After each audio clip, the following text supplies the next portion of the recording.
like you just set up a mic with the guitar and you're just singing to it. It sounds very real. It sounds very raw. It was funny because sometimes I would have to stop a recording session because Mom would have to come into the kitchen and start cooking up some dinner. Have you done any cool stuff out here? Is there any stuff out here you want to do? I want to surf, but I am deathly afraid of jellyfish, man. I cannot do jellyfish. So Arkansas, you're from Hackett. Yes, sir. 800 people are living out there, so very small town. And I'm guessing you're the biggest thing to come out of there since Jeremiah Hackett is the guy who founded it in 1863. Dude did his research. I appreciate that. Your love's where I'm burning, cut nice, polished and shining. A gem like you's hard finding, so keep on digging for this Arkansas diamond. Waylon Wyatt, what's up, man? Welcome to Spout. Thank you so much for having me. It's an absolute pleasure. Yeah, and you are fresh off of Stagecoach. Yes, sir. Dude, how was that? So were you both weekends of it? Just yesterday? So within the last 24 hours, you've done a Stagecoach set. Yes, sir. I flew in Friday, so I got to see the Saturday set as well. And Sturgill Simpson headlined then, and Jelly Roll. I think Jelly Roll was the day after. Sturgill Simpson, like, absolutely love his music and what he does. He's a crazy on guitar too, so just seeing his set was amazing. Yeah. And I guess I realized, so is Stagecoach, is it one weekend? Because Coachella just happened the weekends before, so it's all kind of blurring together. Stagecoach is one weekend? I believe so. Okay, yeah, it's just okay. 1 weekend. And that experience was insane, I'm guessing. I saw the footage of you, and damn. 100%. Yeah. Even so that I met some greats. I mean, and I even got to perform with Mr. Tracy Lawrence, who is also former Arkansan. He's from Foreman, Arkansas, I believe is what it's called. And A local legend for you. Exactly. And I got to play Time Marches On with him up on stage, so that was crazy. South moves north, north moves south. A star is born, the star burns out. The only thing that stays the same is everything changes, everything changes. So Arkansas, you're from Hackett. Yes, sir. Arkansas. 800 people are living out there, so very small town. So I'm from Reno, Nevada, but my grandpa, he lived in a place called Jarbidge that had 16 people, so it was a real small town. But being, you grew up out there, what was it like? And I'm guessing you're the biggest thing to come out of there since Jeremiah Hackett is the guy who founded it in 1863. I found this out. It was a coal town in the 1800s, and now where we are today, where it is spawning stars like you. Dude did his research. I appreciate that. So what was it like growing up there? And it seemed like a real cool kind of small town vibe. It's funny that you say that. I mean, I am still currently growing up there. I'm still in Arkansas. You know, I have a few weeks before. I'm still in high school. I mean, I have a few weeks before I graduate.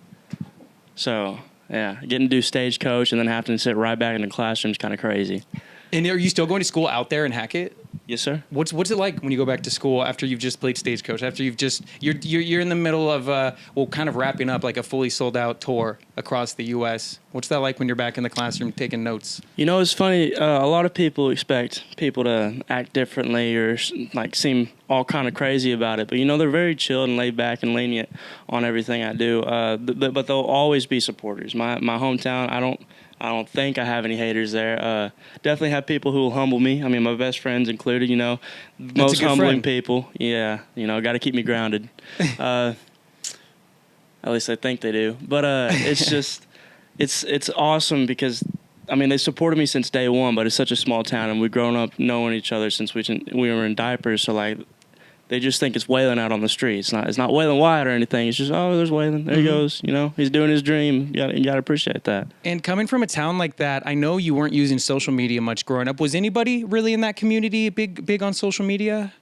Using it? Not to my knowledge. You know, I've always been a skeptical person about that kind of stuff too, which is kind of funny because that plays a role into the way I got discovered and everything. Because I first posted on TikTok. That's where I got everything happened for me. I wrote a song, Everything Under the Sun was the very first song I ever put out. I wrote it in Eufaula, Oklahoma, and a buddy of mine, I showed it to him, and he absolutely fell in love with the song, so much so he kept on pushing me to put it out there for other people to see. Wait, I told you you was the one. I mean everything under the sun, everything and anything's real. You'll never know the way I felt. It's all it is and all it ever was. Now I'm hung upon the thought of us. Yes, maybe next time around, I'll wait till the sun goes down. And like I said, I'm a skeptical person, so that social media, I really didn't want to bother with it. But he kept on pushing until finally I gave in, and I was like, all right, I'll post it up on somewhere if you just shut up. And TikTok at the time, people had just been like getting discovered and everything, and I felt like that was a good place to be at the moment. So it's like, if I was going to try with anything, I guess TikTok would be the run. So I put it out there, and I just knew someone was going to just like absolutely hate on me, because, you know, there's keyboard warriors it's a scary out thing there. to do. People are ruthless on the internet. Exactly. People are super ruthless on the internet, but surprisingly, it got a lot of support, and so much so that a couple record labels started reaching out to me. And as I said previously, I am a skeptical person, so I thought it was like, oh, these people are just trying to scam me out some money or something like that, so I ain't gonna pay no attention. But in the music video, I was wearing my dad's construction company hat, because I work in his construction company, right? Back home in Arkansas, he has a construction company he took it after his dad, and if I weren't to do this music, I'd probably take it after him, which I'm kind of glad this music thing's taken off, honestly. Working in the construction company and everything, I was wearing that hat, and it had the company number on it. And the record label I'm with, they actually reached out by calling that number, got a hold of the secretary office, set up a Zoom meeting between me and them. And a week after, they flew down from Los Angeles, California to Fayetteville, Arkansas, drove to from Fayetteville, Arkansas to Hackett, Arkansas to meet up with me. And then 2 weeks after that, they did the exact same thing, and I signed with them. That sounds like a movie plot right there unfolding. And for as skeptical as you may have been for it all starting to happen, what was that like to go through and be like, wait, this is real? Okay, it seems like this is legit. You know, it's all been a whirlwind, I'll tell you what. I still can't believe it, you know, just selling out these shows, doing my first headline tour, and just all the shows on the headline tour being sold out. It's like, I can't believe people are actually coming to these shows to see me, you know, because it's crazy, because I've always looked up to other people, you know, Tyler Childers, Turnpike Troubadours, White Floors, Zach Bryan. These people I've always really loved their music and connected with, but I never thought that I'd be playing the same places as them, or, you know, even being able to see them in like concert. White Floors was the very first concert I ever saw, and I think this Thursday I'm opening for him in Columbus, Missouri. Full circle, huh? Full circle moment. But his concert at Cain's Ballroom in Tulsa, Oklahoma was the very first concert I had ever attended to, and it wouldn't have been possible had I not done all this, because his agency actually reached out to me and got the tickets for us. Oh, wow. And we met up there, and he got us seats over there to see him, and it was absolutely amazing. White Floors is such a great artist and performer, and he's just a genuinely nice guy. So that was amazing. It's just full circle moment every single time. It's been crazy. And after everything under the sun came out, it popped off. What did that kind of do to your life, to your goals, and to kind of just the direction that you decided to head to where we are today? And this was all just back in 2023. Like, this was September, October. So it wasn't even that long ago when you're talking about it, but how did that kind of change the course of what you went on to do with life? Well, you know, I wrote that song at 16 years old. And when the first time they flew down to meet with me, they actually recorded that song in the middle room of my house. Like, just brought all the gear. I had no clue like what to do with all this stuff. They just set it up, and I was like, okay, you singing to this and you playing to this? I'm like, okay, I can do that. But I mean, I don't know. It's been a wild ride all around. Absolutely. And so when you listen to Till the Sun Goes Down, like that sounds like you recorded it that way. Like you just set up a mic with the guitar and you're just singing to it. It sounds very real. It sounds very raw. I was wondering, is that how that was recorded at all? It sounded very like self-done, not in a bad way, just in a very raw, real way. Oh, it was definitely self-done. I recorded all those songs in the kitchen of my house. They had sent me a bunch of gear to learn how to record on my own, and I still am no producer by no means. I am no producer, but I figured out the runs of it, a little bit of it, as much as like singing and playing my guitar goes. And I recorded those all in my kitchen. And sometimes it was funny because sometimes I would have to stop a recording session because Mom would have to come into the kitchen and start cooking up some dinner. And then I have to go right back into it. So, like, if you hear any instruments in the background besides my guitar, it's probably like Mom chopping up onions or something on the cutting board. And there's times where you can like hear like a chair creak or something, or like a noise, and I love that because I was wondering where you were sitting and where it was being done, because I could tell it was just a very organic place, and it was your kitchen. Yes, sir. So were your parents, are they musical people? How did you come up getting to be musically inclined? They are no performers, I will tell you. They are not into performing or playing instruments. They are all into listening to music, though.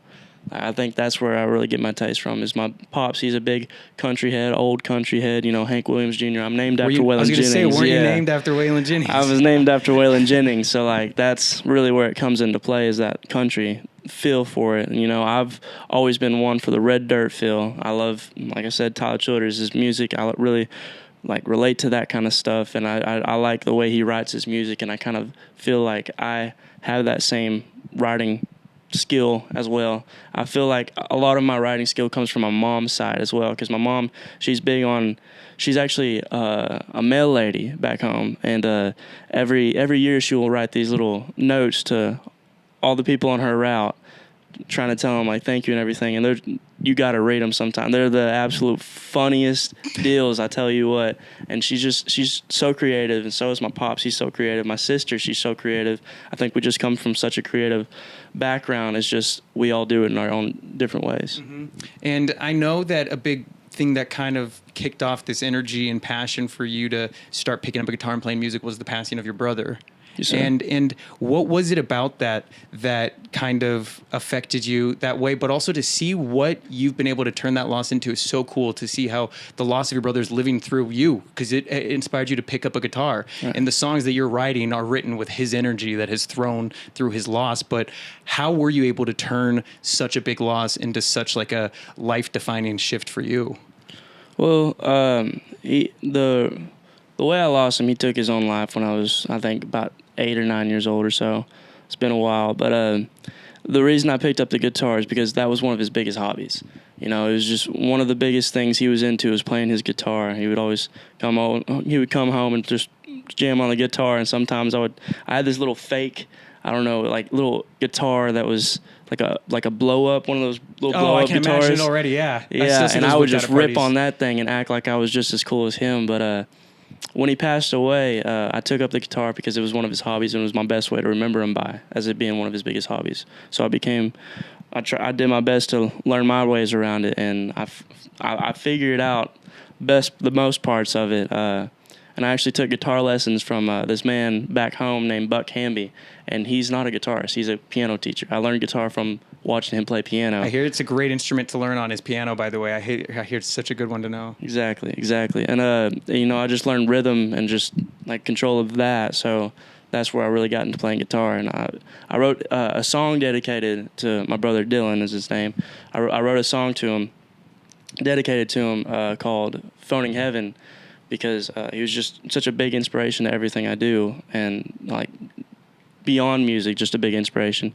So I figured it'd be best to write something dedicated to him, because he's one of the main reasons I'm up on the stage in the first place. If I could make all up to heaven, I'd be phoning you 24/7, not a single day past that you hear the ring. Yeah, put me on speaker, hear the major sing.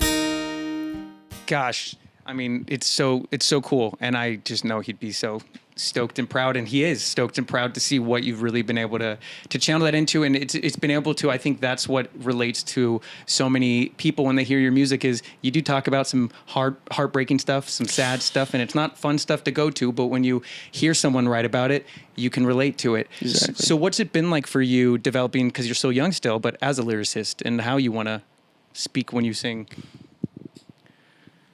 You know, it's like I said, it's all been a wild ride. You know, I'm getting better as years progress. You know, and like stuff I wrote about that I don't completely relate to, I'm starting to. You know, I've found my way around, you know, love and loss. So I'm starting to get a feel for it, and I feel like that's where a lot of these songs I didn't so much relate to that I've been writing are starting to get more and more relatable as years progress, and I just feel like that will like further my influence on songwriting ability. Mm-hmm. And it really will, because again, you're so fresh into this, and it's cool to see the other younger artists that you're working with, like Bayker. When did you start working with Bayker Blankenship? He is a funny fella, dude. He will always leave anybody in the room laughing. I don't care if you're having your worst day or anything. He will find a way to make you smile. he's a good guy. And we met up in Nashville, Tennessee. That was the very first place we met up. And the reason I ever found out about him is because he covered my song Arkansas Diamond. Smiles brighter than an Arkansas diamond, dreams bigger than a Texan's rising. Lord knows a poor man like me could do anything, 'cause your love is what I'm pining. Cutting eyes, polished and shining. A gem like you is hard finding, so I'll keep digging for an Arkansas diamond.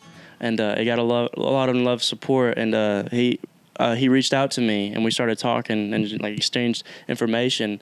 And like I said, we finally met up in Nashville, Tennessee, because he's originally from Tennessee and I'm from Arkansas. So I made that drive there, and then Nashville was a middle between us. So we got there, and we just started jamming out and had the notion to write our own song together. And Jailbreak, he had showed some of these chords to me, and I just thought they were like badass, dude. So I ran with that, and I just came up with like, ain't gonna break these chains. He's like, dude, that's sick. We got it. Here I am all alone, calling these walls my home, waiting for you to go and make your way away from me. It's where you ought to be, and darling, I believe it is your fate. The performances that you guys did on in that lodge on the front porch, was that out in Arkansas? That was out in Arkansas. Beautiful area out there. That looks so nice. And I was looking up the area. That's why I randomly know Jeremiah Hackett. That's why I know about him. But I saw that nearby they have the world's largest Christmas pickle. Have you ever heard of the city nearby? They have a statue of a pickle that has a Santa hat on it, and it is technically the world's largest Christmas pickle. You know, that is news to me. Yeah, I've never heard of that. Okay, that's good. That is so good. Because I was almost going to Rare bring you a finds. pickle with the Santa hat on it and see if it brought back any childhood memories, but that would have just really confused you, and you would have had no idea what was happening. So you've dropped 2 songs this year, and both of them are collabs. Yes, sir. So talk to me about we already talked a bit about Bayker, but then you also dropped Smoke and Embers, and you released that one with Willow Avalon. Willow Avalon, yes. And I think you guys, did you perform it together at Stagecoach? We did. So how did that collab come to be? It's such a good song. Her voice, people don't know, it's so sick. It's like a modern day, like Reba with like some fresh, or a Dolly Parton rather, with like just a fresh twist on it, and she's so good. She is. She's amazing. You know, Dolly Parton's someone she's always looked up to, so you can definitely tell that's where she comes from. She's from Georgia as well, so like Southern Belle. Absolutely love her voice. You know, the little flutter in her voice. It's amazing. It's all smoke and embers now. 'Cause it's all smoke and embers now. We wrote that song in New York. She was living there at the time, and the first time I had ever met up with her was in Scottsdale, Arizona. We were playing the same festival, same day, and we met in the artist catering part, and I mean it was just history from there. It was a Dreamy Jaw Festival was the festival we were playing at Scottsdale, Arizona, but a couple months post of that, we met up again. She was she was doing a recording session in Electric Lady Studios in New York City, and I sat in for one of her recording sessions, and we got to talking and everything. And I had also been opening for Dylan Gossett. That's the main reason I was in New York City. Was that your first tour? With another artist? Yeah. No, I'd opened such a with... sick tour, though. Yeah, Still. it was. I'd opened for Drayton Farley and Dwight Yoakam prior to that. Okay, great. Wow. Busy few years. Yes, it has been. But, I was opening for Dylan Gossett, and she had set in for my set when I was opening for him. And then months after that, I had come back to New York City to record my own songs in Electric Lady Studios, which is absolutely crazy. That place is legendary. You know, there's been a lot of amazing, just absolutely crazy artists play there, you know, recorded their own music there. So getting to share that same limelight as a lot of those artists was insane. But I recorded some songs there, and she sat in for mine, and she actually got to play some instruments on a couple of mine as well. I did not know she was. Cool. I did not know she was like amazing at piano, so she played piano on some of my songs, and then we also had the crazy notion to write our own together, and Smoking Embers was what came to mind there. And how has that been for you collaborating with other artists? Because it seems like for quite a while you wrote your own stuff and you were pretty solo, but now you've put out a number of tracks working alongside other people. How do you like that process? You know, I am always one to write with another artist. I'm not the biggest on writing with a songwriter. I have not yet to write with a songwriter, honestly. And it's not because I have anything against it, sorta. It's more that I feel like writing your own songs, a lot of the magic happens there because it's coming straight from you when you perform it. Like, not to discredit anybody that's not wrote their own songs. I mean, if you perform well, I mean, you're amazing anyways. But, Tyler Childers, he writes his own songs. Zach Bryan writes his own songs. It's just, I feel like a lot of magic just happens there when you're sitting there in a session and just watch them perform the own songs they've created. It's just those lyrics they put to pen to paper, and it was just all them. But I like writing with another artist. I feel like it's just we're both performing the song at the same time, so twice as much as magic is happening right there. You're both putting your words in at the same time. It's words coming from you. And I agree with that. I think that when the artist is writing their stuff and performing their stuff, it does add a different sense of just like, I don't know, some personal intimacy and attachment to the words that they're saying. And it just makes it more relatable, right, I suppose. So you have Europe coming up, a couple shows? I do. Is that your first time going overseas to Europe to play shows and also in general? It will be, yes, sir. Yes, sir. Going to Glasgow, Scotland, Dublin, Ireland, London, England, and another place in England. I don't know. The flyer has popped up on the screen right now, and everyone can see all the dates. Exactly. But how do you feel about that? So that's, I'm guessing, going to be the furthest you've ever traveled. That's going to be on a plane, 10 hours or so, however long it takes to get over there. Almost definitely. You looking forward to it? I am. I'm always one for mountainscape, and I love food too, like trying new food. So I'm a big bag. I'm not gonna lie. I love to eat. So I am always one for trying new things, and like I just want to try new foods over there. And I love hearing people's accents because I always get told that I have one. Which you totally do. Playing Stagecoach, I mean, I've met a couple like English people and Australian people, and it's just funny getting to hear those people talk. So being surrounded with those kind of people when I go across seas is going to be crazy. It's cool, and it's great that you're getting that opportunity to do that. But speaking of food, Tommy, grab your mic because I got to bring it up because I know just before you got here, you guys were, what was it called? The place that they were eating at? Love to eat Thai. Love to eat Thai food. Is that where you were? That's where I was. I love that place. Because Mark said that's where you guys were just wrapping up, and I mentioned that to him, and he's like, "That's one of my favorite restaurants." So you like food, you said. How was the Thai place? And Tommy, what did you say he had to get? I hope you got the crab Phuket. It's real good. That's like their signature dish. I'm gonna be here for a couple of days. I'll make my way. What'd you get? I got me a barbecue pork rice. Ooh, can't go wrong with that. With a side of fried egg. Side of fried egg. Yeah. What's your favorite kind of food? I love a good barbecue. Yeah. I love a good barbecue, and I'm a big chili guy. I love a good chili. Yeah, I went to one chili fest once, and it was a lot of fun. You just walk around to the different vendors and stuff, but I love spicy as well. And I can't do spicy. I'm a big, oh no, you can't do spice? I am a white boy. Once you start traveling more, one of the things I think you are going to love the most is all the food you get to try, because spicy, I mean, that might be out of the question, but I don't know if you like sushi and stuff or fish, but sushi. I imagine at some point you'll be traveling to some amazing countries that have top-notch food from so many different backgrounds. Is there anything you haven't tried yet that you want to try? I want to try Colcannon from Dublin, Ireland. What's it called? Colcannon? I think that's how you say it. You wanted to try cocaine. No. Okay. I'm not to that part of my career yet. No, I'm just we'll joking. not be getting there. And if you listen to his song OD, it's actually really inspiring. And doesn't drink, doesn't do drugs.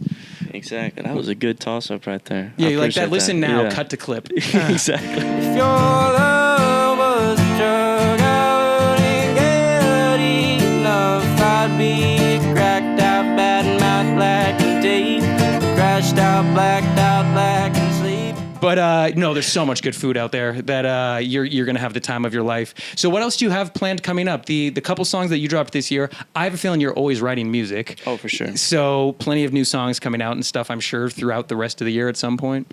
For sure.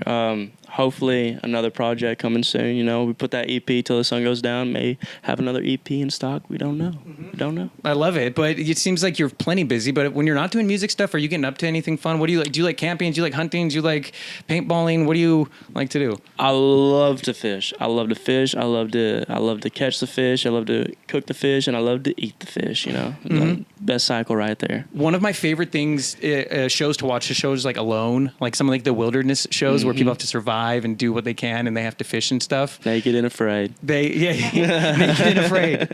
I always think if fish had vocal cords and screamed, fishing wouldn't be nearly as peaceful as a sport. Every time you pull it up, it's just going. Ah! But I do want to properly spend some time out catching fish sometime, but I just haven't done it. Nature's great because I love camping, I love hiking, but when you're overseas, hopefully you can check out some of the nice nature areas and do some fishing like in Scotland. Oh, for because sure. that would be wild. So with these shows coming up, Stagecoach, this has all happened in like 2 or 3 years. And does it just seem like, what is it like for you? Is it just kind of surreal and you're just taking it as it comes, or? Well, I mean, everything has just felt like it's fell straight into my lap ever since putting that song out on TikTok. I mean, it's all been super surreal, honestly. And I think there's been, we've covered a few things about, like, I think the fact you're from such a small town and you didn't grow up on social media, and because of some losses that you experienced so young, I think all of that really helped craft for when your first song, Everything Under the Sun, when you showed it to your friend,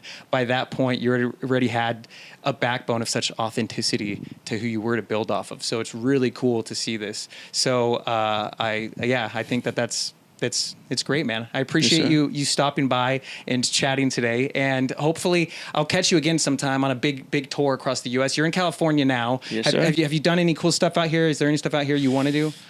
I've always wanted to be deep sea fishing. You know, I want to go to the ocean and fish. So like, that's what I might want to do. I'm always in the lake and the pond fishing, you know, in the river too. I want to go deep sea fishing. That is one thing I want to put off my bucket list. Also surfing, you know. Bro, you're out here.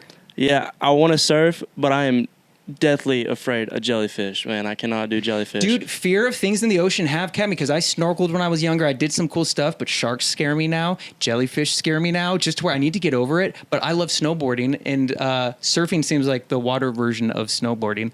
I want to try that out. Do you think you'll get over, like, if you go to Australia at some point, you can't not try to surf out there. Exactly. Do you think you'd be able to get over the jellyfish and try it out? I am supposed to be going to Australia in October, so might see about getting that fear over, but you know, not anytime soon. My dad's from there, so I grew up going down there. You'd love it. It's a beautiful spot.